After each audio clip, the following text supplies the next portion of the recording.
नमस्कार, आप देख रहे हैं भारत होम्योपैथी का यूट्यूब चैनल और इस चैनल पर आज मैं आपको बताने वाला हूं सोराइसिस रोगियों के लिए रात के खाने के बारे में। अगर आप सोराइसिस से परेशान हैं तो आपका डिनर कैसा रहना चाहिए, इस वीडियो में आपको ये जानकारी मिलने वाली है। और इस चैनल पर आपको ऑलरेडी मैं बताना चाहूँगा, मैंने ब्रेकफास्ट डाइट क्या है, लंच डाइट क्या रहनी चाहिए सोराइसिस रोगियों की, उस पर भी वीडियो बना दी है, आप उन वीडियोस को भी जरूर देखें। इसके साथ साथ इसी चैनल पर हम हर हफ्ते सोराइसिस से संबंधित कोई ना कोई जानकारी लेकर आते हैं जो आपके लिए फायदेमंद हो सकती है, तो इस चैनल को सब्सक्राइब भी कर लीजिएगा।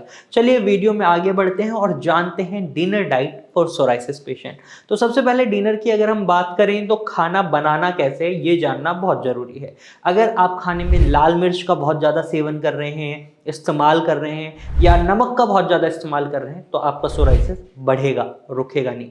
रीजन है ये दोनों ही चीजें आपके सोराइसिस को एग्रीवेट करती हैं। अब नमक के बिना खाने में स्वाद आएगा नहीं, तो ऐसे में आप सेंधा नमक का इस्तेमाल कर सकते हैं सीमित मात्रा में। वहीं आप लाल मिर्च की जगह हरी मिर्च और काली मिर्च का इस्तेमाल कर सकते हैं, और आप छौंक लगाते समय जीरा का इस्तेमाल कर सकते हैं। वहीं आप खाना बनाते समय जीरा, हल्दी, धनिया पाउडर का इस्तेमाल कर सकते हैं। और एक बात का खास ख्याल रखना है कि अगर आप होम्योपैथिक दवाई ले रहे हैं तो हींग का सेवन बिल्कुल नहीं करना है और खाने में भी हींग को शामिल नहीं करना है। अब इस तरीके से आप मसालों में इन चीज़ों को शामिल कर सकते हैं। अब बात आती है ऑयल की, तो कौन सा ऑयल आपके लिए बेहतरीन रहेगा? फॉर्चून ऑयल सही रहेगा या फिर आपका डालडा घी अच्छा रहेगा? तो नहीं, आपको क्या करना है, या तो आप ऑलिव ऑयल में खाना पकाएं या फिर देसी घी में खाना पकाएं, ये आपके लिए फायदेमंद रहेगा। अब बात कर लेते हैं खाने को पकाने का। हमें समझ आ गया किस तरीके से पकाना है, कौन से मसाले डालने हैं। अब खाने की चीजें क्या हैं? तो रात के समय हमें हल्का खाना रखना है।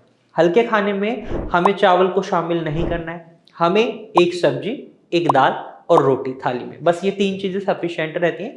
सब्जी में हमें हरी पत्तेदार सब्जियों को शामिल करना है, और हरी सब्जियों को जैसे घिया, तोरई, परवल, भिंडी, इस तरीके की सब्जी रख सकते हैं। और हरी पत्तेदार सब्जियों में आप पालक, मेथी, बथुआ, धनिया, पुदीना, इस तरीके की सब्जियों का सेवन कर सकते हैं।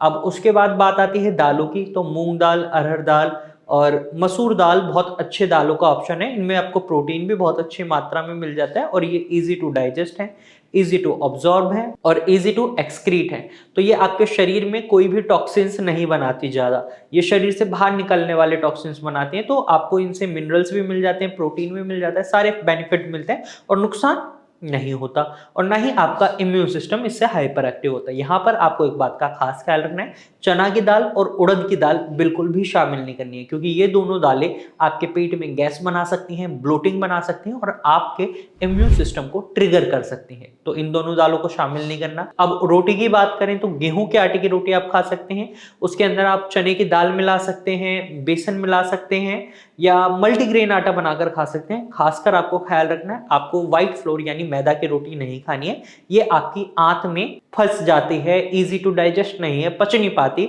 जिसकी वजह से आपको कोलाइटिस की प्रॉब्लम हो सकती है। तो इस बात का खास ख्याल रखें।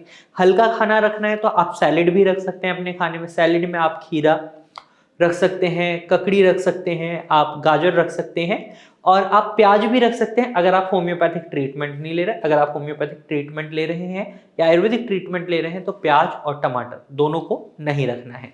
और वहीं अगर आपको पेट से संबंधित कोई समस्या नहीं है तो आप चुकंदर को भी अपनी रात के खाने में सैलेड फॉर्म में ले सकते हैं। वहीं आप वेजिटेबल सूप बनाकर पी सकते हैं, इससे भी आपको फायदा होगा। वहीं अगर आप फ्रूट सैलेड खाना चाहते हैं, सेब, अनार, पपीता, जामुन बहुत अच्छा ऑप्शन है आपके लिए, जो आपके सोराइसिस को बढ़ने भी नहीं देता और आपके शरीर में जो भी मिनरल्स की कमी है उनको फुलफिल करता है। तो इस तरीके से रात की डाइट को आप मेंटेन कर सकते हैं और अपने सोराइसिस को ठीक कर सकते हैं एक प्रॉपर ट्रीटमेंट के साथ। अगर आप अब भी सोराइसिस से परेशान हैं, आपके सोराइसिस में आपको खुजली हो रही है, बर्निंग सेंसेशन हो रही है और आपको लग रहा है आपका सोराइसिस के पैचेस अब बढ़ रहे हैं, तो ये सही टाइम है अपने ट्रीटमेंट को चेंज करने का या सही ट्रीटमेंट लेने का। आप भारत होम्योपैथी की डॉक्टर की टीम से कंसल्ट कर सकते हैं। आप स्क्रीन पर दिए गए नंबर पर कॉल कर सकते हैं और भारत होम्योपैथी की डॉक्टर की टीम से एडवाइस ले सकते हैं। यहाँ मैं आपको ये बताना चाहूँगा, भारत होम्योपैथी ने ऑलरेडी कई सोराइसिस पेशेंट को ठीक कर दिया है। कई लोगों को लगता है सोराइसिस कभी ठीक नहीं हो सकता, लेकिन ऐसा नहीं है। एक सही ट्रीटमेंट के साथ, पेशेंट की विलिंग पावर के साथ सोराइसिस को ठीक किया जा सकता है। तो आप भी अपने सोराइसिस को ठीक कर सकते हैं। स्क्रीन पर दिए गए नंबर पर या तो आप कॉल करें या इसी नंबर पर अपने सोराइसिस के पैचेस की फोटो क्लिक कर हमारे साथ साझा करें, हमारे साथ शेयर करें। हमारे डॉक्टर की टीम खुद आपसे कांटेक्ट करेगी और आपको एक प्रॉपर एडवाइस देगी। तो आज की वीडियो में सिर्फ इतना ही, फिर मिलेंगे एक नए विषय के साथ। तब तक के लिए धन्यवाद।